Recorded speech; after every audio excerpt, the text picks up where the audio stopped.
Coastal Kannada ವೀಕ್ಷಿಸ್ತಿರುವ ಎಲ್ಲ ಸ್ನೇಹಿತರಿಗೂ ನಮಸ್ಕಾರ. ಕೋಸ್ಟಲ್ ಕನ್ನಡದ ಮತ್ತೊಂದು ವಿಡಿಯೋಗೆ ಸ್ವಾಗತ. ಇವತ್ತಿನ ವಿಡಿಯೋದಲ್ಲಿ ನಾವು ನಿಮಗೆ ಮಾರ್ಕ್ ಸಿನಿಮಾ ತಮಿಳುನಾಡಿನ ಚೆನ್ನೈನಲ್ಲಿ ಯಾವ ಮಟ್ಟಕ್ಕೆ ಪ್ರದರ್ಶನವನ್ನು ಕಾಣಲಿದೆ, ಹಾಗೆ ಈ ಸಿನಿಮಾಗೆ ಎಷ್ಟು ಚಿತ್ರಮಂದಿರಗಳು ಪ್ರದರ್ಶನವನ್ನು ನೀಡಿದೆ, ಯಾವ್ಯಾವ ಚಿತ್ರಮಂದಿರ ಯಾವ್ಯಾವ ಭಾಷೆಯಲ್ಲಿ ಈ ಸಿನಿಮಾವನ್ನು ಪ್ರದರ್ಶನ ಮಾಡುತ್ತೆ ಅಂತ ಕೇಳಿದ್ರೆ ಅದಕ್ಕೆ ಉತ್ತರ ಈ ವಿಡಿಯೋದಲ್ಲಿ ಇದೆ.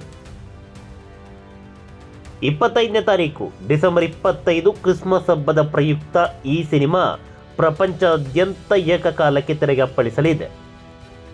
ಹೀಗಿರಬೇಕಾದ್ರೆ ತಮಿಳುನಾಡಿನ ರಾಜಧಾನಿ ಚೆನ್ನೈ ಇಲ್ಲಿ 2 ಭಾಷೆಗಳಲ್ಲಿ ಈ ಸಿನಿಮಾ ತೆರೆಗೆ ಅಪ್ಪಳಿಸಲಿದೆ.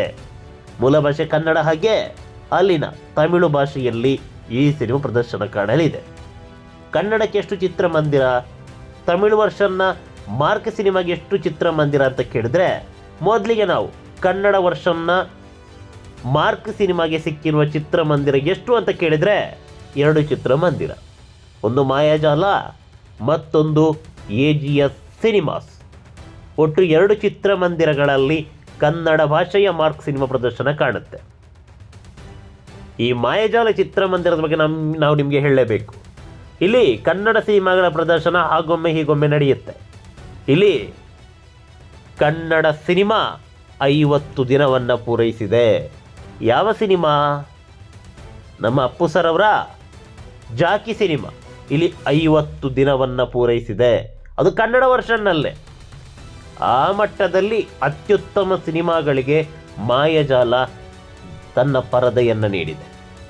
ಅಪ್ಪು ಸರ್ ಅವರ ಜಾಕಿ ಸಿನಿಮಾ ತೆರೆ ಕಂಡ ಇದೇ ಚಿತ್ರಮಂದಿರದಲ್ಲಿ ಮಾರ್ಕ್ ಸಿನಿಮಾ ಕನ್ನಡ ವರ್ಷನ್ನಲ್ಲೇ ಪ್ರದರ್ಶನ ಕಾಣುತ್ತೆ. ದಿನ 2 ಆಟದಲ್ಲಿ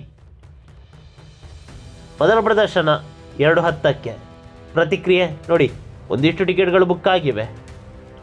ಇದೇ ಹೇಳುತ್ತೆ ಅಲ್ಲಿ ಒಂದಿಷ್ಟು ಕನ್ನಡಿಗರು ಇದ್ದಾರೆ ಅಂತ. ಅಥವಾ ತಮಿಳು ಮಂದಿಯೇ ಈ ಸಿನಿಮಾವನ್ನು ಮೂಲ ಭಾಷೆಯಲ್ಲಿ ನೋಡ್ತೀವಿ ಅಂತ ಬುಕ್ಕಿಂಗ್ ಮಾಡಿರ್ಬೋದೇನೋ ಗೊತ್ತಿಲ್ಲ. ಮತ್ತೊಂದು 5:20ಕ್ಕೆ ಒಂದು ಪ್ರದರ್ಶನ ನೋಡಿ, ಇಲ್ಲೂ ಕೂಡ 2 ಟಿಕೆಟ್ ಬುಕ್ ಆಗಿದೆ. ಟಿಕೆಟ್ ದರ ಎಷ್ಟು? 202 ರೂಪಾಯಿ. 202 ರೂಪಾಯಿಗೆ ತಮಿಳುನಾಡಿನ ಚೆನ್ನೈನಲ್ಲಿ ಟಿಕೆಟ್ ಸಿಗುತ್ತೆ. ಇನ್ನೊಂದು AGS ಸಿನಿಮಾ ಇಲ್ಲಿ ರಾತ್ರಿ 10 ಗಂಟೆ ಪ್ರದರ್ಶನ. ಹಿಂಭಾಗದಲ್ಲೆಲ್ಲ ಭರ್ತಿಯಾಗಿದೆ.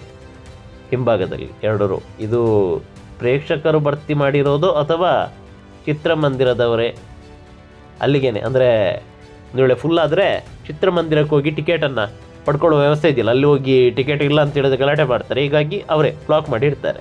ಅದಾಗಿರ್ಬೋದೇನೋ ಗೊತ್ತಿಲ್ಲ. ಒಟ್ಟಾರೆಯಾಗಿ 2 ಚಿತ್ರಮಂದಿರಗಳು ಸಿಕ್ಕಿವೆ. ಮತ್ತೊಂದಿಷ್ಟು ಚಿತ್ರಮಂದಿರಗಳು ಸೇರ್ಪಡೆಯಾಗುವ ಎಲ್ಲ ಲಕ್ಷಣಗಳು ದಟ್ಟವಾಗಿದೆ. ಇನ್ನು ತಮಿಳು ವರ್ಷನ್ನ ಮಾರ್ಕ್ ಸಿನಿಮಾಗೆ ಚಿತ್ರಮಂದಿರ ಎಷ್ಟು? ಸದ್ಯಕ್ಕೆ 4 ಚಿತ್ರಮಂದಿರ. ಈ ಪೈಕಿ ರೋಹಿಣಿ ಚಿತ್ರಮಂದಿರದಲ್ಲಿ ದಿನ 3 ಆಟ. ಹಾಗೆ AGS ಈಗಾಗಲೇ ಹೇಳಿದಂತೆ ಆ ಚಿತ್ರಮಂದಿರದಲ್ಲೂ ಕೂಡ 1, ಇನ್ನು ಶಿವಶಕ್ತಿ ಸಿನಿಮಾಸಲ್ಲಿ 1, ಹಾಗೆ AGS ಇದರಲ್ಲೂ ಕೂಡ 12:20ಕ್ಕೆ 1. ನೋಡಿ, ರೋಹಿಣಿ ಚಿತ್ರಮಂದಿರಕ್ಕೆ ಹೋಗೋಣ. ಬೆಳಗ್ಗೆ 10 ಗಂಟೆ ಪ್ರದರ್ಶನ ನೋಡಿ ಯಾವ ರೀತಿ ಬುಕ್ಕಿಂಗ್ ಆಗಿದೆ ಅಂತ. 160 ರೂಪಾಯಿ ಟಿಕೆಟು. ಇನ್ನು 4:30 ಪ್ರದರ್ಶನ, ಇದು ಕೂಡ ಅಷ್ಟೇ ಬುಕ್ ಆಗಿದೆ. ಇದು ರಾತ್ರಿ 11:45 ಪ್ರದರ್ಶನ. ನಮ್ಮ ರಾಜಧಾನಿ ಬೆಂಗಳೂರಿನಲ್ಲಿ ಕೊನೆಯ ಪ್ರದರ್ಶನ 10:30. ಆದರೆ ತಮಿಳುನಾಡಿನ ಚೆನ್ನೈನಲ್ಲಿ 11:45. ಮಧ್ಯರಾತ್ರಿ 12 ಗಂಟೆ, ಕೇವಲ ಕಾಲೇ ಗಂಟೆ. ಸಿನಿಮಾಗೆ ಇಲ್ಲಿ ಯಾವ ಮಟ್ಟಕ್ಕೆ ಕ್ರೇಜ್ ಇದೆ ಅನ್ನೋದು ಈ ಮೂಲಕ ಗೊತ್ತಾಗುತ್ತೆ. 11:45ಕ್ಕೂ ಪ್ರದರ್ಶನ. ಇದು ಕೇರಳದಲ್ಲಿರುತ್ತೆ. ಕೇರಳದಲ್ಲಿ ಈ ಸಿನಿಮಾ ಬುಕ್ಕಿಂಗನ್ನು ಓಪನ್ ಮಾಡಿದಾಗ ಹೇಳ್ತೀನಿ ಯಾವ ಮಟ್ಟಕ್ಕೆ ಕೇರಳದಲ್ಲಿ ಈ ಸಿನಿಮಾಗೆ ಮಣೆ ಹಾಕಿದ್ದಾರೆ ಅಂತ. ಹಾಗೆ ಚಿತ್ರಮಂದಿರಗಳು ಯಾವ ಮಟ್ಟಕ್ಕೆ ಇದೆ ಅನ್ನೋದನ್ನು ಕೇರಳ ಎಪಿಸೋಡ್ನಲ್ಲಿ ಹೇಳ್ತೀನಿ. ಕೇರಳದಲ್ಲಿ ಟಿಕೆಟ್ ಬುಕ್ಕಿಂಗ್ ಓಪನ್ ಆಗಿಲ್ಲ. ಆಗುತ್ತೆ. ಅಲ್ಲಿ ಭರ್ಜರಿಯಾದಂಥ ರೆಸ್ಪಾನ್ಸ್ ಈ ಸಿನಿಮಾಗೆ ವ್ಯಕ್ತವಾಗೋದಂತೂ ಕನ್ಫರ್ಮ್.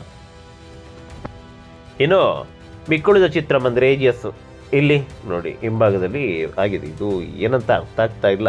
ಇದು ಅವರೇ ಬ್ಲಾಕ್ ಮಾಡಿದಂತ ಅನಿಸುತ್ತೆ. ಆದರೆ ಇಷ್ಟೊತ್ತಿಗೆ ಎಲ್ಲ ಭರ್ತಿಯಾಗಬೇಕಿತ್ತು ಆಲ್ಮೋಸ್ಟು. ಆದರೆ ಅದು ಆಗಿಲ್ಲ. ಯಾಕೆ ಅಂತ ಗೊತ್ತಿಲ್ಲ. ನೋಡಿ ಅಲ್ಲಿ ಇದು ಮಲ್ಟಿ ಸ್ಕ್ರೀನ್ ಚಿತ್ರಮಂದಿರ.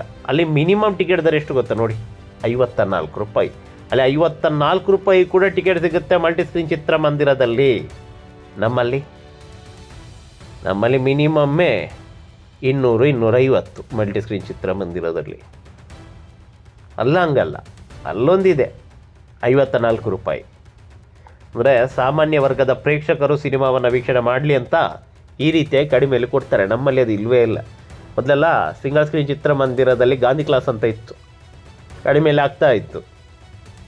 ಇವಾಗ ಆ ಗಾಂಧಿ ಕ್ಲಾಸನ್ನೇ ತೆಗೆದುಬಿಟ್ಟಿದ್ದಾರೆ, 2 ದರ್ಜೆ, ಬಾಲ್ಕನಿ ಮತ್ತು ಸೆಕೆಂಡ್ ಕ್ಲಾಸ್ ಅಂತ. ಬಾಲ್ಕನಿಯಲ್ಲಿ 200, ಕೆಳಗಡೆ 150, ಕೆಲವೊಮ್ಮೆ ಕೆಳಗಡೆ 200, ಮೇಲೆ 250. ಹೀಗಾಗಿ ಆ ಸಾಮಾನ್ಯ ಪ್ರೇಕ್ಷಕ ಏನಿದ್ದಾನೆ ಅವನು ಸಿನಿಮಾವನ್ನು ನೋಡೋದಕ್ಕೆ ಸಾಧ್ಯವಾಗಲ್ಲ. ಹೀಗಾಗಿ ಚಿತ್ರಮಂದಿರದಲ್ಲಿ ಹೌಸ್ಫುಲ್ ಅನ್ನುವ ಬೋರ್ಡು ಮೂಲೆಗೆ ಬಿದ್ದಿದೆ. ಸ್ಟಾರ್ ನಟರ ಸಿನಿಮಾ ಬಂದಾಗ ಈ 3 ದಿನ ವೀಕೆಂಡ್ನಲ್ಲಿ ಆಗುತ್ತೆ. ಆದರೆ ಆ ಬಳಿಕ ಕೆಲವರು ಈ ಟೈಮ್ ಪಾಸ್ ಮಾಡಲಿಕ್ಕೆ ಅಂತೇಳಿ ಬಂದಿರ್ತಾರೆ ಚಿತ್ರಮಂದಿರಗಳಿಗೆ.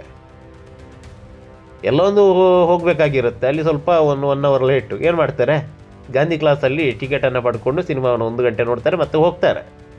ಈ ರೀತಿಯಾದಂಥ ಘಟನೆಗಳು ನಡೆಯುತ್ತೆ ಸಿಕ್ಕಾಪಟ್ಟೆ. ಅಂಥವರಿಗೆ ಇಲ್ಲಿ 200 ರೂಪಾಯಿ ಕೊಟ್ಟು 300 ರೂಪಾಯಿ ಕೊಟ್ಟು ಟೈಮ್ ಪಾಸ್ ಮಾಡಲಿಕ್ಕೆ ಅವರಿಗೆ ತಲೆ ಕೆಟ್ಟಿದೆಯಾ? ಅದರಲ್ಲಿ ಒಂದು ಗಾಂಧಿ ಕ್ಲಾಸ್ ಅಂತ ಇರಬೇಕು. ಈ ತಮಿಳುನಾಡಲ್ಲಿ ನೋಡಿ 54 ರೂಪಾಯಿಗೆ ಟಿಕೆಟು. ಅದೇ ರೀತಿ ಕರ್ನಾಟಕ ರಾಜ್ಯಾದ್ಯಂತ ಈ ರೀತಿಯಾಗಿ ಒಂದು ಗಾಂಧಿ ಕ್ಲಾಸ್ ತಿರುಗಿ ಓಪನ್ ಆಗಬೇಕು. ಇದರ ಬಗ್ಗೆ ಮುಂದಿನ ಎಪಿಸೋಡ್ನಲ್ಲಿ ವಿಸ್ತೃತವಾಗಿ ಹೇಳೋಣ. ಇವಾಗ ಏನಿದ್ರು ಕೂಡ ಮ್ಯಾಕ್ಸ್ ಆಗೆ 45 ಸಿನಿಮಾ, ಇದರ ಬಗ್ಗೆ ಹೇಳೋದಕ್ಕೇ ಸಮಯ ಸಾಕಾಗಲ್ಲ. ಯಾಕಂತ ಹೇಳಿದ್ರೆ 2 ಸಿನಿಮಾ ಕೂಡ ರಾಜ್ಯಾದ್ಯಂತ ಭರ್ಜರಿಯಾದಂಥ ಪ್ರತಿಕ್ರಿಯೆ ಈಗಾಗಲೇ ವ್ಯಕ್ತವಾಗ್ತಾ ಇದೆ. ಅಭಿಮಾನಿಗಳು ಅಲ್ಲಲ್ಲಿ ಈ 2 ಸಿನಿಮಾಗಳ ಕಟೌಟನ್ನು ಹಾಕ್ತಾರೆ, ಹಾಲಿನ ಅಭಿಷೇಕ ಮಾಡ್ತಾರೆ, ಹೂವಿನ ಹಾರವನ್ನು ಹಾಕ್ತಾರೆ. ಸೆಲೆಬ್ರೇಷನ್ ಅಂತೂ ಸಿಕ್ಕಾಪಟ್ಟೆ ಅತ್ಯದ್ಭುತವಾಗಿದೆ 2 ಸಿನಿಮಾಗೂ. ರಿಲೀಸ್ ಆದ ಬಳಿಕ ಅದೇನಾಗುತ್ತೋ ಗೊತ್ತಿಲ್ಲ. 2 ಅತ್ಯದ್ಭುತವಾಗಿ ಮೂಡಿ ಬಂದಿರುವಂಥ ಸಿನಿಮಾ ಅನ್ನೋದರಲ್ಲಿ ಎಳ್ಳಷ್ಟು ಅನುಮಾನ ಇಲ್ಲ. 2 ಸಿನಿಮಾ ಕೂಡ ಭರ್ಜರಿಯಾಗಿ ಪ್ರದರ್ಶನವನ್ನು ಕಂಡು ಹೊಸ ಇತಿಹಾಸವನ್ನು ನಿರ್ಮಿಸಲಿ ಅನ್ನೋದೇ ನಮ್ಮ ಆಶಯ. ಇದು ತಮಿಳುನಾಡಿನ ಚೆನ್ನೈನಲ್ಲಿ ಮಾರ್ಕ್ ಸಿನಿಮಾಗೆ ಸಿಕ್ಕಿರುವಂಥ ಚಿತ್ರಮಂದಿರಗಳು ಹಾಗೆ ಪ್ರತಿಕ್ರಿಯೆ. ತಮಿಳು ವರ್ಷನಿಗೆ 4 ಚಿತ್ರಮಂದಿರ, ಹಾಗೆ ಕನ್ನಡ ವರ್ಷನಿಗೆ 2 ಚಿತ್ರಮಂದಿರ. ಈ ಪೈಕಿ ಮಾಯಾಜಾಲ ಚಿತ್ರಮಂದಿರದಲ್ಲಿ 2 ಪ್ರದರ್ಶನ ನಮ್ಮ ಕನ್ನಡ ವರ್ಷನ್ನ ಮಾರ್ಕ್ ಸಿನಿಮಾಗೆ. ಮಾಯಾಜಾಲದ ವಿಶೇಷತೆ ಏನಂತ ಈಗಾಗಲೇ ಹೇಳಿ ಆಗಿದೆ. ಕೇವಲ ಅಪ್ಪು ಸರ್ ಅವರ ಜಾಕಿ ಸಿನಿಮಾ ಮಾತ್ರವಲ್ಲ, ಕಾಂತಾರ ಸಿನಿಮಾ ಈ ಚಿತ್ರಮಂದಿರದಲ್ಲಿ 50 ದಿನವನ್ನು ಪೂರೈಸಿದೆ. ಹಾಗೆ KGF ಸಿನಿಮಾ ಕೂಡ ಈ ಚಿತ್ರಮಂದಿರದಲ್ಲಿ ಶತಕವನ್ನು ಬಾರಿಸಿದೆ. ಆದರೆ ಅದು ತಮಿಳು ವರ್ಷನ್ನಲ್ಲಿ. 2 ಸಿನಿಮಾ ಕೂಡ ತಮಿಳು ವರ್ಷನ್ನಲ್ಲಿ 50 ಹಾಗೆ 100 ದಿನವನ್ನು ಪೂರೈಸಿದ್ದು. ಆದರೆ ನಮ್ಮ ಅಪ್ಪು ಸರ್ ಅವರ ಜಾಕಿ ಸಿನಿಮಾ ಕನ್ನಡದಲ್ಲೇ 50 ದಿನವನ್ನು ಪೂರೈಸಿ ಹೊಸ ದಾಖಲೆಯನ್ನು ಬರೆದಿತ್ತು. ಇದೀಗ ಕಿಚ್ಚ ಅಭಿನಯದ ಮಾರ್ಕ್ ಸಿನಿಮಾ ಇಲ್ಲಿ ಕನ್ನಡ ವರ್ಷನ್ನಲ್ಲಿ ರಿಲೀಸ್ ಆಗ್ತಾ ಇದೆ. ಈ ಸಿನಿಮಾ ಕೂಡ ಅದೇ ದಾಖಲೆಯನ್ನು ಬರೆದು ಹೊಸ ಇತಿಹಾಸವನ್ನು ನಿರ್ಮಿಸಲಿ ಅನ್ನೋದೇ ನಮ್ಮ ಆಶಯ. ನಮಸ್ಕಾರ.